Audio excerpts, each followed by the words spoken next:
Good morning. आज हम चर्चा करेंगे मौलिक अधिकारों के ऊपर। कल हमने पढ़ा कि मौलिक अधिकार क्या होते हैं, कितने अधिकार भारत के नागरिकों को प्राप्त है।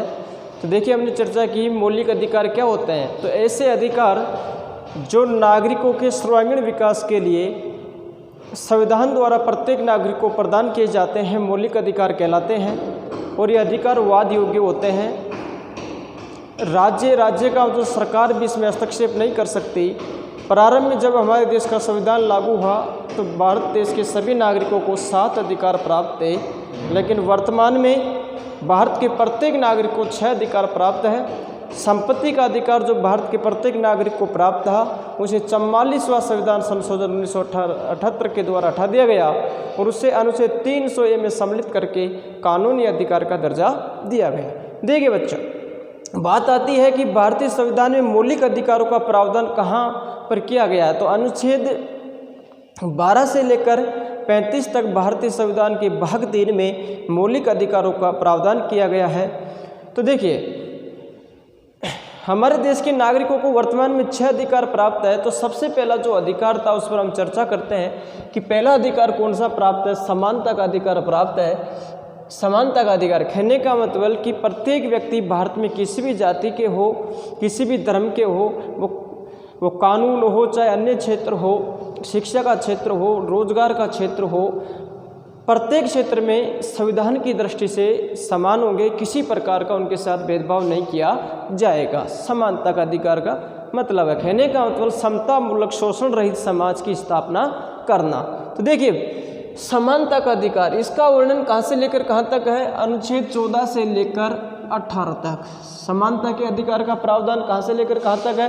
अनुच्छेद 14 से लेकर 18 तक। देखिए, आपके प्रश्न आता है कि समानता के अधिकार से क्या समझते हैं। तो बताना है आपको कि भारतीय संविधान के अनुच्छेद 14 से लेकर 18 तक समानता के अधिकार का प्रावधान किया गया है। इन अनुच्छेद 14 से लेकर 18 तक समानता के अधिकार का प्रावधान किया गया है। भारतीय संविधान भारत के नागरिक को निम्नलिखित समानता प्रदान करता है। तो सबसे पहले बात करते हैं अनुच्छेद 14। अनुच्छेद 14 में क्या है। कानून के समक्ष समानता व संरक्षण, कि प्रत्येक व्यक्ति कानून के समक्ष क्या होंगे, समान होंगे। सभी को कानून का समान संरक्षण मिलेगा। देखने की बात है कि ये जो कानून के समक्ष समानता है, ये कहाँ से ली गई। ग्रेट ब्रिटेन के संविधान से। और एक कानून का समान संरक्षण ये कहाँ से लिया गया।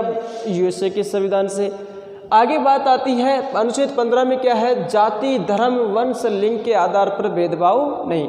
भारत का संविधान ये कहता है कि किसी व्यक्ति के साथ जाति के आधार पर, धर्म के आधार पर कि ये हिंदू है, मुस्लिम है, ईसाई है, ठीक है, इसके आधार पर भेदभाव नहीं होगा। वंश के आधार पर भेदभाव नहीं होगा। रंग के आधार पर भेदभाव नहीं होगा। वर्ग के आधार पर भेदभाव नहीं होगा। कहने का मतलब अनुच्छेद 15 भारत के प्रत्येक नागरिक को सामाजिक न्याय प्रदान करता है कि किसी व्यक्ति के साथ समाज में किसी प्रकार का कोई जाति के आधार पर, रंग के आधार पर, लिंग के आधार पर कोई भेदभाव नहीं होगा। आगे बात आती है अनुच्छेद 16 की। अनुच्छेद 16 में क्या है। तो अनुच्छेद 16 में अवसरों की समानता, कि प्रत्येक व्यक्ति जो किसी भी जाति का हो, किसी भी धर्म का हो, उसको अवसर प्रदान किए जाएंगे।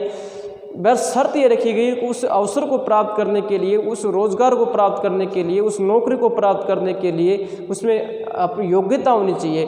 किसी भी व्यक्ति के साथ अवसरों के मामले में, व्यापार के मामले में किसी प्रकार का भेदभाव नहीं किया जाएगा। तो शर्त उसमें होनी चाहिए। नौकरी के क्षेत्र में कोई भेदभाव नहीं होगा, शिक्षा के क्षेत्र में कोई भेदभाव नहीं होगा, व्यापार करने के क्षेत्र में कोई भेदभाव नहीं होगा। अर्थात अनुच्छेद 16 ये कहता है कि लोक नियोजन के विषय में सभी को अपना अपना विकास करने के क्षेत्र में सभी को समानता का अधिकार होगा। आपको जानकारी के लिए ध्यान में रखना है, फिर भी कुछ जातियाँ जैसे अन्य पिछड़ा वर्ग है, SC है, ST है, पिछड़े वर्गों का कल्याण करने के लिए भारतीय संविधान आरक्षण की व्यवस्था करता है। आगे आता है अनुच्छेद 17। ये कहता है अस्पृश्यता का अंत। अस्पृश्यता का मतलब होता है छुआछूत का अंत, कि भारत का जो संविधान है ये कहता है कि किसी व्यक्ति के साथ जाति में जो निम्न वर्ग, उच्च वर्ग के आधार पर कोई छुआछूत नहीं की जाएगी, भेदभाव नहीं किया जाएगा। अगर ऐसा होता है तो कानूनी अपराध है। आगे बात आती है अनुच्छेद 18 उपाधियों का अंत। किसी भी व्यक्ति को उपाधि प्रदान नहीं होगी। उपाधियों का अंत होगा उपाधियाँ किसको प्राप्त होगी? शिक्षा के क्षेत्र में और सेना के क्षेत्र में। और उपाधियाँ किसके द्वारा प्रदान की जाएगी? राष्ट्रपति के द्वारा। तो ये था क्या? समानता का अधिकार। क्या था? समानता का अधिकार। आगे दूसरा अधिकार हमारे देश के प्रत्येक नागरिक को कौन सा प्राप्त है? स्वतंत्रता का अधिकार। ये कहाँ से लेकर कहाँ तक है बच्चों? अनुच्छेद 19 से लेकर 22 तक। अनुच्छेद 19, इसमें कितनी स्वतंत्रताएं प्राप्त है? वर्तमान में 6 स्वतंत्रताएं भारत के प्रत्येक नागरिक को प्राप्त है। अनुच्छेद 19 में कितनी स्वतंत्रताएं प्रत्येक नागरिक को प्राप्त है? 6। अनुच्छेद 19(1)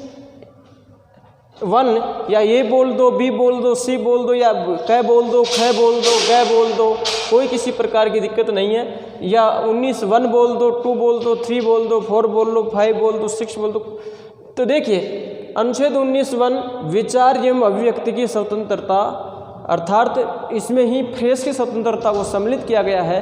कहने का मतलब यह है कि कोई भी व्यक्ति के विचार है, उसको अपने मन में जो विचार प्रकट हो रहे हैं, अभिव्यक्ति उनको मन में आ रही है, उसको दबाया नहीं जा सकता। जैसे उसके विचार आ रहे हैं उनको प्रकट कर सकता है, ये उसको स्वतंत्रता प्राप्त है। प्रेस की स्वतंत्रता, कोई भी व्यक्ति समाज के बारे में, लोकतंत्र में जो उसको दिख रहा है उसके बारे में निष्पक्ष लिख सकता है। किसी प्रकार का उसको रोक टोक नहीं है, उसको रोका नहीं जा सकता। इसके मामले में स्वतंत्रता प्राप्त है। अनुच्छेद 19(2) अस्त्र शस्त्र के बिना शांतिपूर्ण सभा करने की स्वतंत्रता। समाज में प्रत्येक व्यक्ति को, समुदाय को बिना अस्त्र शस्त्रों के शांतिपूर्ण सभा करने का अधिकार दिया गया। किसी भी मामले को लेकर सरकार से अपनी मांगों को मंगवाने के लिए, अपनी मांगों को रखने के लिए हम सभा कर सकते हैं। स्वतंत्रता, ये हमको ये स्वतंत्रता प्राप्त है। कहने का मतलब ये है कि हम सभा कर सकते हैं किसी भी मामले को लेकर, सरकार के सामने अपना पक्ष रखने के लिए, लेकिन हम अस्त्र शस्त्र नहीं रख सकते। अनुच्छेद 19(3) में है संगठन और समुदाय बनाने की स्वतंत्रता। प्रत्येक नागरिक को, भारत के प्रत्येक नागरिक को समाज को समुदाय और संगठन बनाने की स्वतंत्रता है। अनुच्छेद 19(4) में है भ्रमण करने की स्वतंत्रता, कि भारत में जो 29 राज्य हैं, 28 राज्य हैं वर्तमान में, उनमें किसी भी राज्य में भारत का नागरिक घूम सकता है, जा सकता है।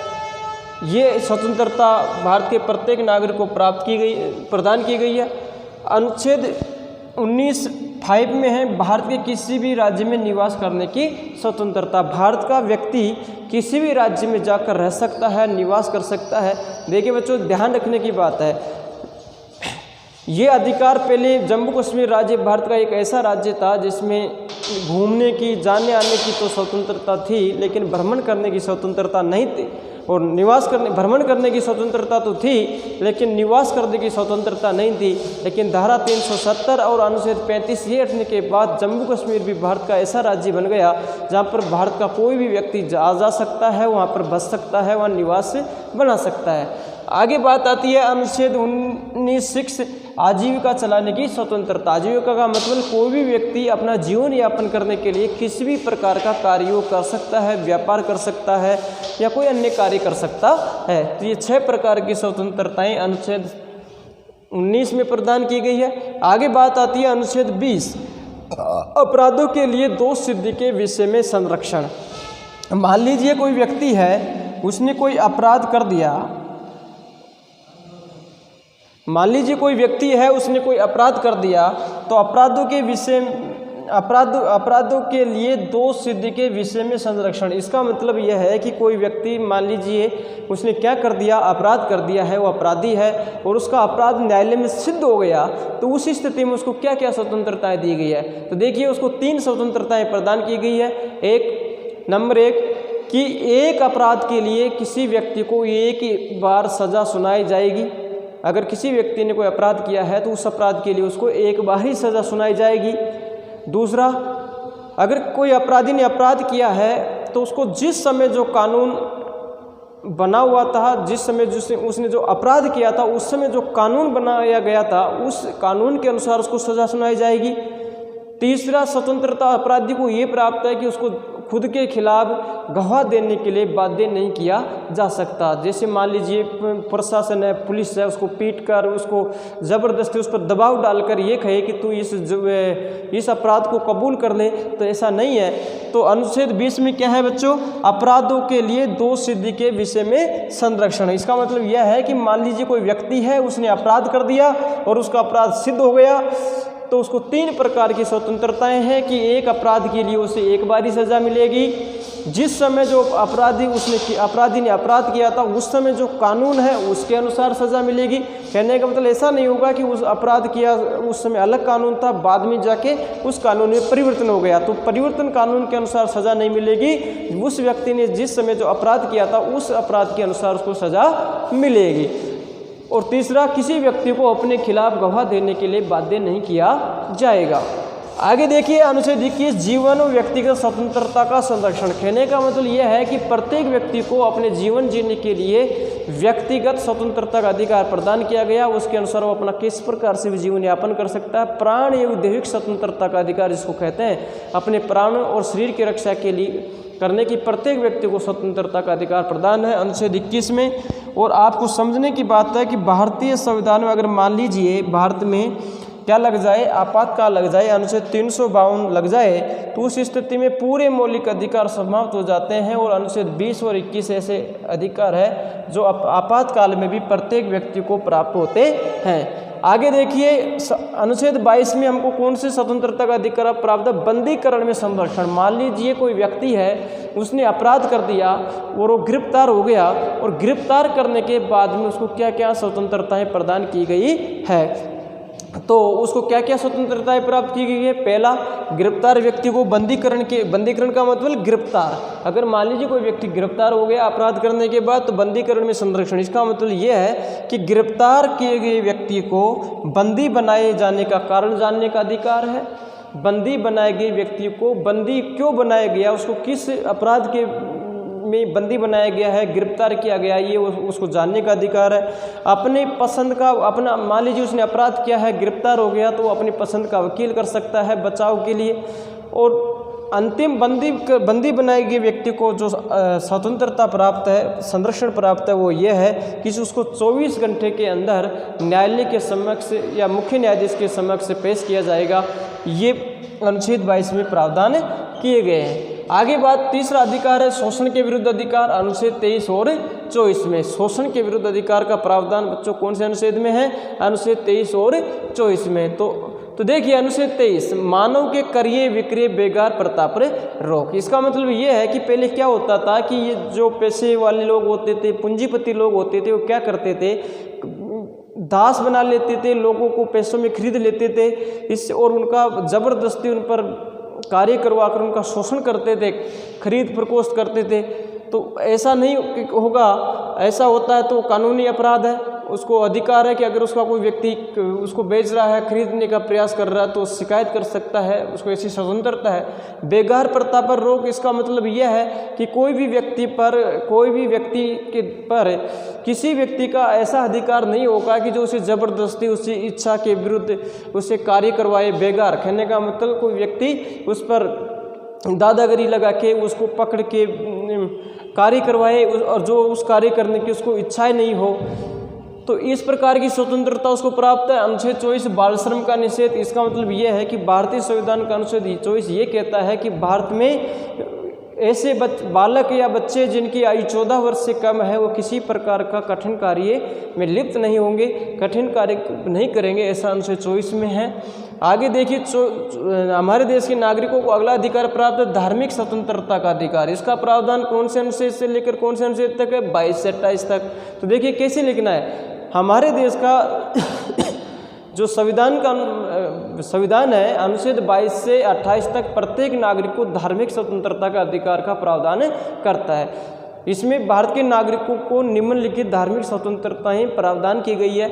देखिए अनुच्छेद 25, अंतःकरण की स्वतंत्रता।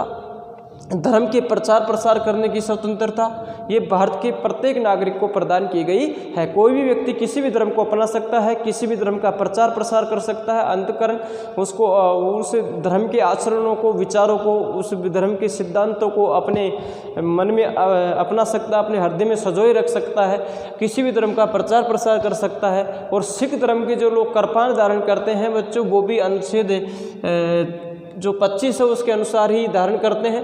आगे देखिए अनुच्छेद 26 धार्मिक संस्था बनाने और प्रबंधन करने की सर्वसंता। कोई भी व्यक्ति अपने धर्म से संबंधित कोई संस्था बना सकता है जिससे अपने धर्म का विकास हो सके और उसकी प्रबंधन, उसकी सुरक्षा कर सकता है। आगे देखिए अनुच्छेद 27 धार्मिक संस्थाओं को कर से छूट।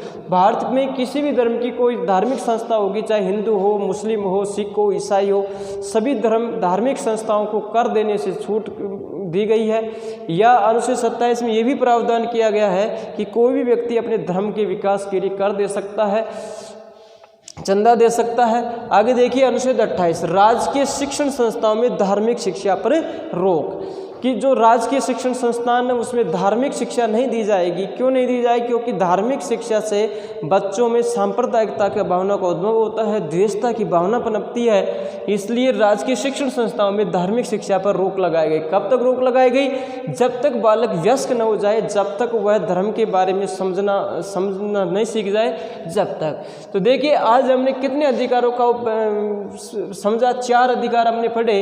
अब कल की क्लास में हम धार्मिक, हमारा संस्कृति और शिक्षा का अधिकार है और संवैधानिक उपचारों का अधिकार है, उसका अध्ययन करेंगे।